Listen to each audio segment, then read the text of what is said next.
Olá pessoal, estamos aqui novamente para falar um pouquinho mais de manutenção. Manutenção condicionada à inspeção.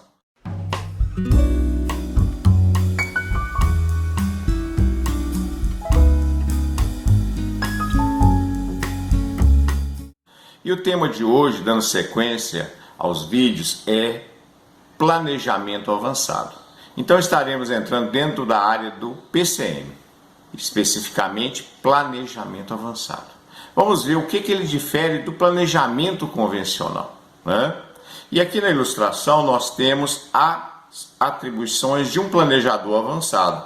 Um planejador avançado ele tem basicamente duas funções, duas atribuições chaves. A primeira, fazer reconhecimento em campo das demandas, das notas, das anomalias que estão pendentes. Por que isso é importante? Porque sim, porque ordens do plano, ordens de preventiva, não exige planejamento. Ela já tem sua lista de tarefa padrão.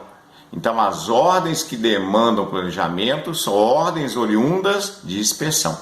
Então quem fornece a matéria-prima para o planejamento avançado é quem? O inspetor, a inspeção, aquela inspeção inteligente, que consegue ter uma visão, né? Lembra do vídeo anteriores? Que falamos sobre a inspeção nas suas 3 dimensões, que tem uma visão S+4, ela consegue enxergar pelo menos com 4 semanas de antecedência, e devidamente filtrado, hierarquizado e priorizado, ele vai fazer o planejamento avançado.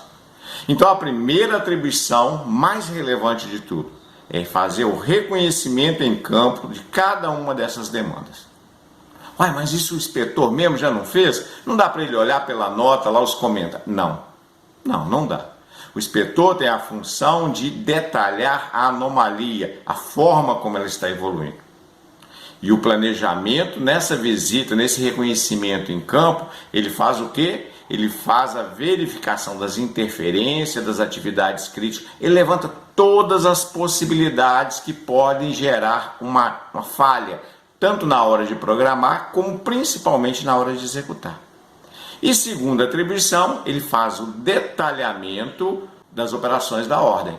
Ou seja, ele faz detalhadamente tudo o que tem que ser acontecido, numa sequência lógica e cronológica. Ok? Então essa é a atividade muito importante dele. E também, vocês vão ver um pouquinho mais na frente, como ele faz isso aqui. Então, baseado nisso, nós temos aqui uma ilustração. Olha só. Nós temos um redutor, um autorredutor com um problema. Dá para ver pela fotografia aqui que nós temos um problema de vazamento de óleo desse redutor e também tem uma vibração anormal. Vejam que não é um redutorzinho simples. Então é essencial a primeira atribuição dele, o reconhecimento em campo, conforme a ilustração menor, das atividades, das interferências, tudo que se precisa ser feito. Quando ele faz isso em campo, ele tem domínio da situação. Ele sabe exatamente o que precisa ser feito, tudo que pode dar de errado nessa atividade. Esse é o papel do planejador avançado. Esse é o papel que ele não consegue terceirizar com ninguém, nem o líder técnico de manutenção e muito menos o inspetor.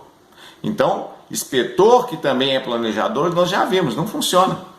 Ele não é nem inspetor nem planejador. Aqui nós estamos entrando no estado da arte do planejamento. E quando ele sai dessa área aqui, viu todas as interferências, todas as condições, ele vai fazer o quê?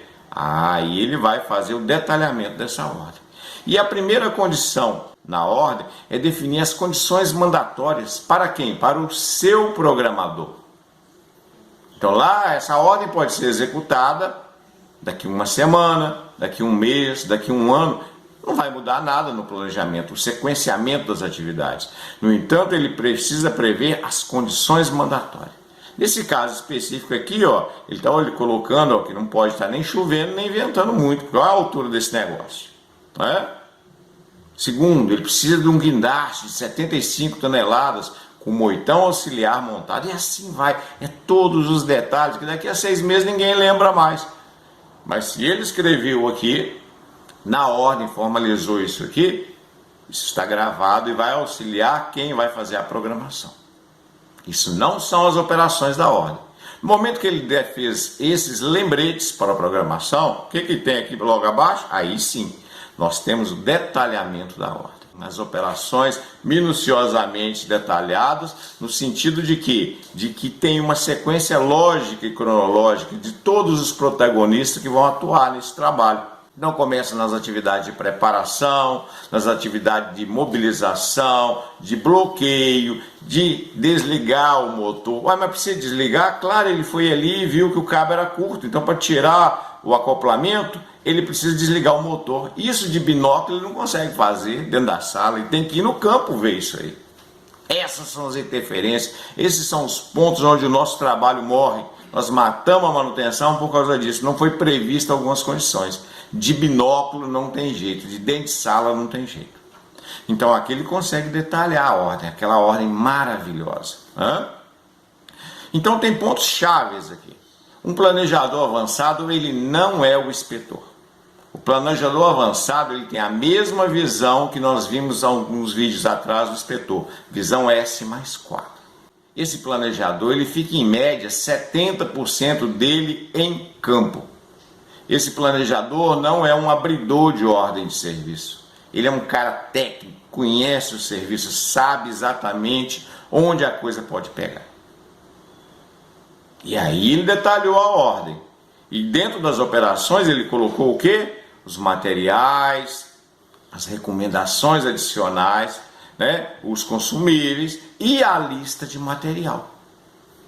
No momento que ele fez isso, ele fez o planejamento do serviço. Como tem que ser executado e o que precisa. E aí ele sai correndo atrás de material? Claro que não. Esse é o tema do nosso próximo vídeo, que vamos falar sobre o segundo grupo, a segunda equipe que compõe o PCM, que seria a equipe de aprovisionamento e apoio. Se você teve alguma dúvida, gostaria de saber um pouco mais, nós temos 11 princípios que regem, que determinam quais seriam os passos críticos do planejamento avançado. Converse com a gente, entre em contato, marque aqui, nós estamos à sua inteira disposição. Vamos fazer diferente, vamos fazer o simples de forma extremamente execuível. Por hoje é só e até o próximo.